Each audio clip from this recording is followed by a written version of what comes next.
Top quality और consistent performance के लिए सिर्फ सिल्वर पंप्स एंड मोटर्स, नाम याद रखना। હાથની ઘટનાઓ રોકવા માટે હવે વીએચપી મેદાને છે। ગરબા આયોજકોને વીએચપીના રાષ્ટ્રીય સંગઠન મહામંત્રી દ્વારા અપીલ કરવામાં આવી છે। વિધર્મીઓને પ્રવેશ ન આપવા મિલિંદ પરાંડેની અપીલ છે। વિધર્મીઓને વંદે માતરમ ગાવામાં વાંધો છે તેવું તેમણે કહ્યું છે।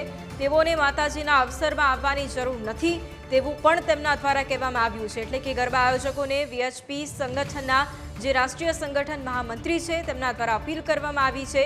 વિધર્મીઓને વંદે માતરમ ગાવામાં વાંધો છે તેવું તેમના દ્વારા જણાવવામાં આવ્યું છે। તેઓને માતાજીના અવસરમાં આવવાની જરૂર નથી તેવું પણ કહ્યું છે। देखिए, दुर्गा माता का उत्सव है, नवरात्रि का उत्सव है, पूर्ण देश भर में मनाते हैं। मुसलमानों का एक बहुत बड़ा वर्ग वंदे मातरम को भी संपूर्ण नहीं गाता है, उनकी उसमें निष्ठा नहीं है, क्योंकि वो मानते कि वहाँ दुर्गा माता की प्रार्थना हो रही है। तो जो वंदे मातरम भी नहीं गाते, जिनको देवता के प्रति श्रद्धा नहीं है, इस धर्म के प्रति श्रद्धा नहीं है, तो गरबा में नाचने में आने के लिए कोई मतलब ही नहीं है।